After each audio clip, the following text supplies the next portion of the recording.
Hello, this is Little Green Ghouls, and welcome back to Goosebumps Revisited, a series where I break down a classic Goosebumps book, while also totaling up some of our Goosebumps cliches and classic moments. This week, I'm less than excited to visit Monster Blood 4. Well, we've finally reached the end of the series, and it just doesn't feel right that Goosebumps went out on Monster Blood 4 of all things. Luckily, we'll have Series 2000 to remedy that in a couple weeks. Monster Blood 4 does nothing to improve on the previous books. It's just as terrible as 2 and 3. The Monster Blood books are their own beast, with a cartoonish tone and fondness for repetitive jokes and storylines. It's worth reading if you're a completionist and need to get to the end, otherwise you're not missing much. I will say the 1997 cover is a lot of fun. I like the color choices, and we get a nice look at these violent little water-sucking leeches. I love the distorted look of the bathroom and how glossy and squishy the Monster Blood leeches are. It's a great cover for a lackluster story. We have a couple things to look at in the book this week. There were some different in-book tear-outs, like this one for Monster Blood 4 itself, and another tear-out promoting Goosebumps Series 2000 Cry of the Cat. I have no idea which tear-out my book contained because there's no clues on the cover, and somebody already yanked mine out. In the back of the book, we take a look at the upcoming Cry of the Cat, and it finally officially spells out that the upcoming series will be Goosebumps Series 2000. I've always thought it was interesting that they cashed in on that Millennium hype 2 years early in 1998. We also have a promo for a Sail with the Stars cruise featuring R.L. Stine himself. I'm pretty sure I featured this in a Goosebumps flashback. For the wildest adventure ever, join Sail with the Stars and R.L. Stine, the author of Goosebumps, for a ghoulishly great cruise to the Bahamas, plus a vacation at Disney World Orlando. Join scary scavenger hunts, solve live-action mystery adventures, enjoy ghoulish ghost stories, and much more. The Master of Ceremonies awaits you. Ask your parents to call 818-999-3696 to book your reservations, or visit our website, sailwiththestars.com. It's a spooktacular cruise with R.L. Stine and Sail with the Stars. Our front take says, "This blood is bad to the bone," which just makes me think of George Thorogood. That I was bad to the bone, bad to the bone. Our back take says, "It's 4 times as evil," which I guess it is if you're multiplying 4 by 0, but let's read the blurb on the back. Evan Ross can't forget about Monster Blood, the evil green slime that never stops growing. It can turn ordinary pets into ferocious animals and 12-year-old kids into freakish giants. But now there's a new kind of Monster Blood in town. It comes in a can just like the others. The only difference is this slime is blue instead of green. And instead of just growing, it's multiplying into terrifying blue creatures with razor-sharp teeth. Okay, let's start this summary. The book opens with our reintroduction to Evan fucking Ross. If you're unfamiliar with old Evan, I suggest you watch my first 3 Monster Blood videos to get a full scale of this boy's destruction. But let's be real, Goosebumps sequels have no problem completely ignoring previous books, so it's probably not that necessary. A quick recap of Monster Blood 3 is basically we were introduced to a new character, Cousin Kermit, who was a boy genius. Evan ended up growing to the giant size after ingesting some of the Monster Blood, like Cuddles the hamster did in Monster Blood 2. Giant Evan terrorized a town before being shrunken down by one of Kermit's magic shrinking potions. The book ended with the twist of Evan waking up the next morning, micro-sized, but I truly doubt Stine will mention this at any point in the story. As for Monster Blood 4, Evan is currently whining about having to stay with his cousin Kermit for the next 10 days because his parents will be in Tucson, Arizona. Evan whines a lot and it's not an endearing trait, but get used to it. His mom has also knitted him a bright green sweater, which gives him a nice excuse to reflect on the plots of the previous 3 books, and to complain about looking like a jolly green giant, a watermelon, and a pickle. He also complains about how itchy the sweater is. I kind of forgot just how much Evan likes to complain in general, because he also spends a few paragraphs whining about his Aunt Dee's cooking, because I guess she makes things just too spicy. Knowing Evan Ross, he probably considers ketchup spicy.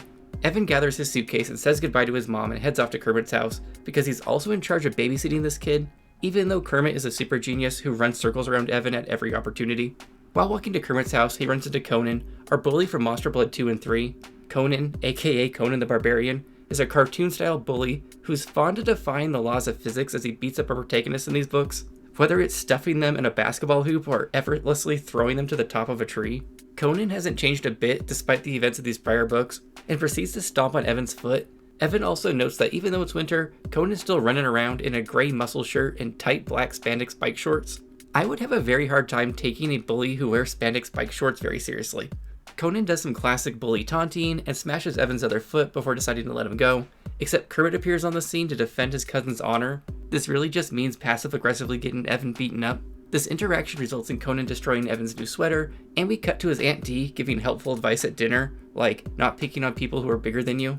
The boys then end up in Kermit's room to set up Evan's bed, and to give Stine an excuse to remind the reader that Kermit is a mad scientist with essentially magical potion-making powers. For some reason, Evan wants to have a super soaker water fight in the yard, even though we just established it's winter, but Kermit is not into that and wants to play with chemicals in the basement instead. While walking down the basement stairs, Dogface, the family sheepdog, bumps into Evan and he turns around to scream at the dog because we all know that hating animals is a well-received character trait. In the basement, Kermit hands Evan a blindfold because he has a little test for him. I have no idea why Evan is complying given Kermit's history, but he is. He blindly sticks his hand into the jar in a chapter cliffhanger, where he immediately feels soft prickles all over his hand. This of course ends up being a jar full of tarantulas. It's hard to feel sorry for Evan when he just invites this kind of treatment. Kermit reveals he just wants to test if tarantulas really only bite if they sense fear, and suggests that Evan tries to remain calm. Dogface bumps Evan again, which sends the spiders flying into the air and one somehow manages to land in his hair. Just then, Aunt Dee shouts down that Andy is here and she comes bounding down the stairs. Stein wastes no time reminding us that Andy's not like the other girls. She didn't care what other kids wore, she liked bright colors. Because, like with the previous Monster Blood installments, you know how much middle school girls hate color. Andy acknowledges that there's a tarantula on Evan's head, but has more exciting things to talk about. She quickly opens her backpack and yanks out a blue can of the legendary Monster Blood in a chapter cliffhanger. Evan briefly ignores the spider in his hair and dives at Andy before she can open the can, but she's too quick and reveals the can is empty while declaring, "April Fools!" in December. Andy then plucks the tarantula off Evan's head and plops it back in the jar. Evan finally convinces Kermit to have a water fight, while Andy stays inside to finish up her homework. We then have a few pages of super soaker action that feel like Stein got paid to include them. Conan suddenly reappears to cause more problems, because these books are determined to try nothing new. The chapter ends with Kermit taunting Conan on Evan's behalf and spraying Conan's new shoes. Before Conan can smash Evan in some sort of Looney Tunes way, Andy appears with a can of Monster Blood to distract Conan, while declaring this can is actually real. Evan begs Andy not to open it, but Conan snatches it and rips off the lid in what I think is supposed to be a chapter cliffhanger. I don't know, this book is clunky and dumb. There's just nothing serious about it, which is why I think I haven't enjoyed these previous two Monster Blood books either. They're just too silly. In keeping with this silly theme, Conan opens the can and 3 cloth snakes spring out. He then blushes and storms off, which seems a little anticlimactic. Evan then chews Andy out for even joking about Monster Blood after all they've lived through. This is then used as another excuse to recap the first 3 books some more. Kermit then races inside because he has another experiment he wants to show off. He returns with a jar full of white mice and proceeds to release them into the yard while pulling out a special remote control. I thought these might be robot rats, like in Legend of the Lost Legend. Instead, Kermit is ahead of his time and just wants to show off his new invisible electric fence. Except, oops, he forgot to turn it on, so now all the mice are missing. He hits a red button on his remote, and the chapter ends with Evan screeching out in pain as he's suddenly electrocuted. Kermit is just like, oops, again, you probably shouldn't be standing there, as Evan tries to comb down his now electrified hair. The kids then spend a few pages crawling around on the ground looking for the missing mice, when Conan reappears for a 3rd time. He makes his way across the yard before also getting electrocuted by the invisible fence, and Evan ends the chapter wondering if Conan's gonna beat him up for the 3rd time in 30 pages. I will never understand why Stein is so drawn to revisiting these Monster Blood books. It's not like he really ever has anything new to say, and the character of Conan is a perfect example of this. The next chapter opens with Evan sitting at the table with a bright red ear, because I guess Conan attacked it specifically. Evan also spends some pages getting chewed out by his Aunt Dee for not watching Kermit properly, and Kermit blames him for losing all of his expensive lab mice. Evan is also eating some detailed spicy spaghetti, because Aunt Dee's spicy food is clearly going to be a plot point at some point. That night, Evan wants revenge on Conan, and Kermit happily says he'll help, so I'm guessing this will involve Monster Blood somehow? Who knows, maybe we'll just get another 36 pages of random Kermit experiments and Conan beatdowns. That seems to be what Stein is truly passionate about with these books anyways. Surprise! Kermit's plan doesn't involve Monster Blood. Instead, we have yet another magic potion. This one has a special hair growing formula, and Kermit happily pulls out a hairy egg he's tested it on. The boys plan to pour the potion all over Conan out of revenge, even though this will just make him violent and hairy, so I really don't get the point. That night, Evan dreams that the missing lab mice found some Monster Blood in the grass and transformed into giant mice hungry for Evan's blood. He wakes up and is relieved that it was all just a dream, except as he's hopping out of bed, he spots an enormous mouse looking in the bedroom window. This ends up being a dream within a dream fake-out, the worst kind. Evan shakes his head hard and sees Andy looking in the window instead, watching the 2 boys sleep like a little creeper. It's actually midnight and not morning like I first assumed, making Andy's appearance even stranger. She tells him to get dressed because she has something to show him. He quickly gets dressed and crawls out the window to find Andy with another can of Monster Blood, which she insists is the real deal this time.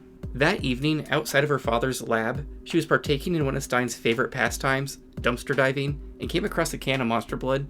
Andy is even stupider than Evan, which is quite the feat, and thinks that they could use it against Conan by putting some of it in his lunch. I don't know why they think making Conan into a literal giant bully is any sort of solution, but they've been hung up on that for the last 2 books. Evan tells Andy that they have a hair revenge plot already in the works, and she promises to go hide the monster blood can before anybody can open it. This is short-lived though, because Kermit springs up out of nowhere and grabs the can and rips it open. Evan tries to shut it quickly, but a gust of wind blows the lid on top of the roof, because of course it does. Kermit races to get a ladder, and Evan notices this monster blood is different. Instead of radioactive green, it's bright blue. The blue monster blood begins to grow in the can and starts sloshing out of it. Andy has to climb the ladder to retrieve the lid from the roof because Kermit is too afraid of heights. We have some more magic wind that blows the lid right out of Andy's grasp and into the yard. Kermit grabs the lid from the grass, and just before they seal it up, Conan also decides to reappear out of nowhere. It's midnight. Why are all these kids running around outside? Conan's sudden appearance startles Evan, and he drops the monster blood can to the ground. Lucky for Evan, none of it spills out. Unlucky for the reader though, because that just means we're gonna have to wait even longer for the meat of this story to actually start happening.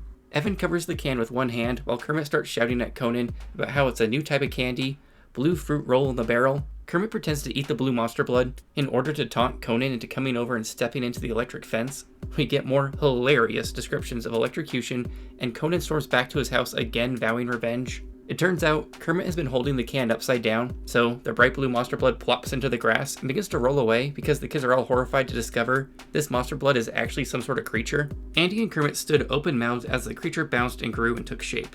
A sleek blue head popped up from the body. A curved gash in the head became a mouth. It turned up into a goofy grin. 2 big round eyes appeared above the mouth. The creature was about the size of a chipmunk. It made squeaking sounds as it bounced over the grass. Its rubbery body throbbed rapidly, like a heart. "It's so cute," Andy declared, raising her hands to the sides of her face. "It's like a lovable little blob creature." Evan is not fooled by its cute appearance and knows that monster blood is always evil. We then have several pages as the kids try and fail to catch this slippery little slime monster that Andy has lovingly named Blobby. Eventually, Andy's able to hold it, and it purrs happily in her arms before changing shape into a stringy worm and slipping through her fingers and bouncing over to a water hose. Andy comments how cold the creature is, which is in direct contrast to the green monster blood, which is always described as being hot. Blobby has somehow managed to turn on the garden hose and has latched itself to the end and is happily gulping up massive amounts of water. Eventually, it explodes before Evan can turn off the hose, covering the kids in water and blue slime. There's no time to mourn the death of Blobby because 2 blue monster blood creatures the size of chipmunks are now in his place. They decide they need to trap the creatures in a bag or a bucket and race off for supplies. Kermit concludes the best way to stop the creatures from getting away is to spray them with a hose so they're blasted against the wall. Shocker, the creatures just open their mouths and begin to guzzle down the water, resulting in one of the creatures exploding into even more creatures. The choices the characters make in these Monster Blood books are always just so shockingly stupid that I can't even convince myself to enjoy them at any level. The blue blob monsters scurry across the grass sucking up the water, and Andy notes that they aren't as friendly looking as the original Blobby, a la Gizmo and the Gremlins. Evan manages to grab one in a chapter cliffhanger. It latches onto his hand with a razor-sharp bite. As much as I enjoy watching Evan suffer, this comes to an end quickly and Andy's able to yank it off. He deduces it was trying to suck the water out of his body, so these are like little monster blood leeches. The kids then scramble, trying to round up the leech creatures. At one point, Kermit catches one in a butterfly net, but it chews right through it and escapes. In a chapter cliffhanger, Andy has one wrapped around her head like a facehugger and stumbles to the ground suffocating. Evan is able to rip it off with a pop and flings it across the driveway, where it lands in a puddle and proceeds to explode into 2 more leech creatures. The monster blood leeches are able to suck the moisture out of plants, so all around the yard they're popping and multiplying. Andy notes that every time they reproduce, they come back meaner and meaner, and the newest ones even have teeth. Kermit gathers some trash bags and the kids proceed to shovel the monsters in. I guess chewing through netting and thin plastic are 2 completely different things because they're not able to break free this time. Soon they have 2 bulging trash bags full of monster leeches, and the kids are debating what to do with them. I just throw them in a fire or microwave them Gremlin style. The drama then shifts to Aunt Dee waking up and the kids having to hide what they've been doing and run around at midnight for. Kermit and Andy sneak off to the basement to hide the trash bags full of leeches, while Evan just stands there in the middle of the yard and gets caught by Aunt Dee, who thinks he's been up at midnight trashing her garden. After a few pages of Aunt Dee, Evan returns to bed, only to be attacked by a monster leech in a chapter cliffhanger. Not really though, this was just Kermit pranking Evan with a wet washcloth. This book is a fine example of the more pranks in a Goosebumps book, the worse the story is. This book also left me wondering, why does Stein keep coming back to Monster Blood with non-Monster Blood story ideas? In Monster Blood 3, it's just a kid mad scientist story with a growth potion. So why not throw together some new characters versus ham-fisting Evan Ross into it? And in this book, he wants a story about an endlessly multiplying monster, So again, why force Evan Ross into it? It's not like his characters are particularly deep. Why not just make it its own story versus a forced vague link to monster blood? Anyways, it's the next morning and the boys are off to deal with the monster leeches. Aunt Dia's gone, so they have full run of the house. Kermit reveals they hid the bags in the basement bathroom, which Evan instantly knows was a poor decision. They approach the bathroom door and can hear water running. Kermit also throws out there that that's where he stores the hair formula, in that bathroom too, so when they open the door they're greeted by hundreds of little hairy leeches. They kinda sound like critters now that they're covered in black hair and bouncing all around the bathroom with destructive glee. The hairy leeches burst past Evan and Kermit and into the basement. The leeches are still bursting left and right, so Evan and Kermit keep getting hit with waves of blue slime. The creatures keep randomly latching onto the two boys and trying to suck the moisture from their bodies until they're able to bat them away. Evan then wastes time lamenting that they'll never be able to prank Conan now, because yeah, that's a priority, and the chapter ends with Kermit thinking he has an idea on how to kill these creatures before they take over the entire town. He thinks they can herd the leeches into the electric fence and electrocute them all to death. This takes pages, but eventually the boys are able to get all the little monsters into the backyard via push broom. Andy appears to see what all the commotion is about, but right before Kermit fires the first leech into the electric fence, he realizes he forgot to turn it on, because of course he fucking did. What else would you expect from this story? Kermit quickly turns on the fence, but it's too late. All 100 plus leeches are out of the yard and on their way to Conan's house. Don't worry though, Evan still manages to get shocked by the fence. The kids then watch in horror as Conan emerges from his house to cause trouble. Maybe he'll actually get eaten in this one. That would be a pleasant surprise and free us from the Conan chapter cliffhangers. Conan proceeds to say, "It's not my birthday, get these balloons out of my backyard," and, "Whoa, this balloon has hair on it." Truly some exquisite writing. One of the leeches then bites Conan on the arm. It proceeds to pop and cover him in slime, and he retreats into his house, once again vowing revenge because he thinks these creatures must be the work of Kermit. The kids notice Aunt Dia's home and decide it's time to fess up so they can get some adult help. She's of course making her super spicy sauce because gee, I wonder where this is going. They tell her all about monster blood leeches and she just blows them off, leaving them to stir the sauce.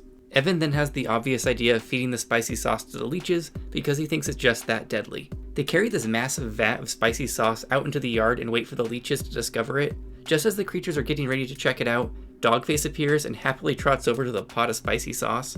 Also, there's now supposed to be literally thousands of these hairy little leeches terrorizing the entire neighborhood, so I don't know how one pot is going to do the job. Dogface sniffs the pot of hot sauce and proceeds to knock it over.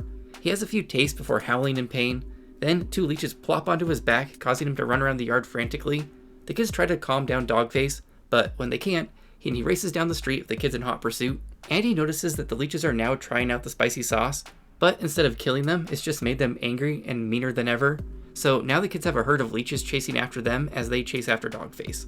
Eventually, they end up in a nearby baseball field and watch in horror as Dogface collapses and doesn't move with two leeches still attached to his back. They think the leeches have drained him, but it turns out he's still breathing. Evan rips off the two leeches and yeets them into a tree. Dogface sits up warily but is still alive. They look around the park and see thousands of monster blood leeches terrorizing the neighborhood. People are running around covered in them, and the cops are on the scene trying to restore order. Kermit is knocked to the ground and swarmed by leeches faster than Evan can pull them off of him. The chapter then ends with Evan himself being knocked to the ground and covered in leeches, struggling to breathe. If you're thinking, I wonder how Evan's gonna get out of this one. Don't worry, it's just as lazy as you anticipated. The leeches suddenly just stop eating Evan and decide to start eating each other. In minutes, the blobs had eaten each other. They had completely vanished. The last surviving blob leech rolls over and dies of its wounds. So yeah, Stein just decided it went on long enough and ended the leeches. The kids are briefly interrogated by some cops with some dialogue that feels like it was written by an actual 12-year-old. They then head home and Aunt Dia's pissed, not about the destruction of the neighborhood, but about her missing sauce. Kermit declares Evan stole it because he loves it so much that he ate the entire pot himself. Aunt Dia is so flattered she offers to make him a giant pot for whenever he visits. Evan goes to retrieve the pot from the yard when he's confronted by a mystery monster with glowing red eyes and a chapter cliffhanger. Except this is nothing like a monster with red glowing eyes. It's a scientist in a hazmat suit. Easy mistake, I know. The mystery man introduces himself as Professor Eric Crane from the Science Institute downtown, where Andy was doing her dumpster diving. He reveals he created these creatures in his lab as part of a secret underwater fighting force that would multiply endlessly and defeat the enemy. However, the experiment was a failure because they always got too mean and killed each other, so he just tossed them out. He makes no mention of why he placed them in a can of monster blood, but whatever. Evan retrieves the can of monster blood for the professor, but Dogface knocks it into Conan's yard somehow. Everyone in this book gets like one character trait, and Dogface's trait is that he knocks things over. The professor is like, that's okay, the can is empty anyways, and leaves the scene. but not before asking the kids to keep his secret because he thinks it'd be really embarrassing if all this got out. Evan goes to gather up the empty can, but Kermit stops him with an evil smile on his face. He says there's a little monster blood left and he wants Conan to find it. Evan freaks out because he thinks it's too dangerous to mess around with, but Andy assures him it'll be fine. The monsters will just multiply until they kill themselves off again, and Conan will have to deal with them this time. After lunch, Evan runs into Conan in the yard, and at first Evan thinks Conan is going to ask him for help, but instead Conan lets him know he found that can of blue fruit roll in the barrel and thought it was pretty tasty. Evan is like, well, this isn't good, and soon 4 more Conans emerge from behind the garage and let Evan know that they're feeling even meaner than usual. And that's how this entire series ends, with another meaningless chapter cliffhanger from Evan fucking Ross. We don't have an episode to look at this week, because there aren't any more into Series 2000 in a couple weeks, so we'll just jump into my final thoughts and totals. Overall, I thought Monster Blood 4 was what I expected it to be. Not great. Evan Ross continues to be a nuisance of a protagonist, the plot is a repetitive retread with constant Conan the Barbarian cliffhangers, and poor decisions being made by everybody involved. The multiplying leeches could have easily been their own Goosebumps story without the Monster Blood tie-in. I've decided there are 2 possibilities. 1, Stein genuinely loves the character of Evan Ross and the Monster Blood universe, or this book was some form of protest about the abrupt end of the series. There's not much more I can complain about that I haven't already covered in Monster Blood 2 and 3. I'm going to give this one 1 out of 5 Kermits, as my own act of protest. Okay, on to our final totals. We're going to have to check out every section just to crunch some numbers for fun. In Getting Jiggy with the 90s, we had 2 90s moments. These included some more baggy jeans and some floppy disks.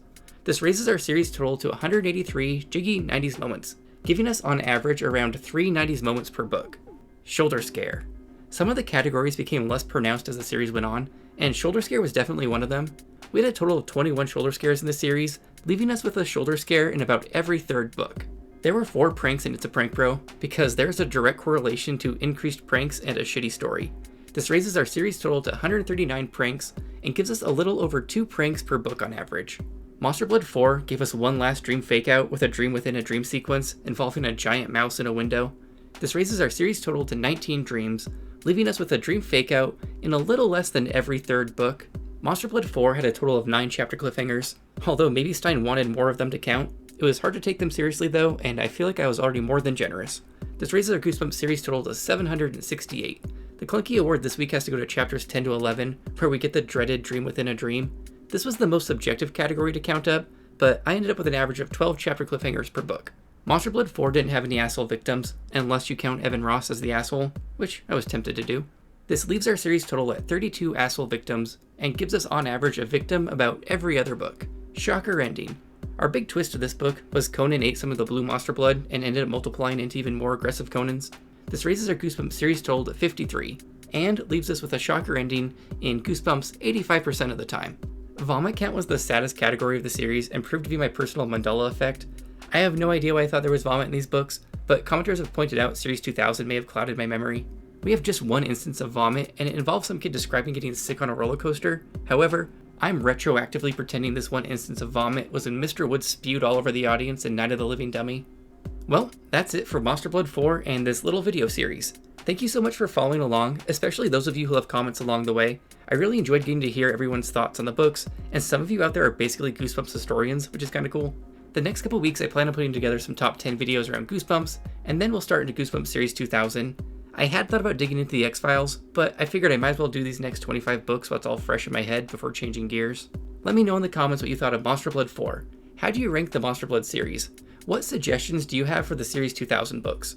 I'll be changing the format of these videos up a bit, so I'm always on the lookout for feedback. Also, what did you think of my personal collection of favorite horror clips this week?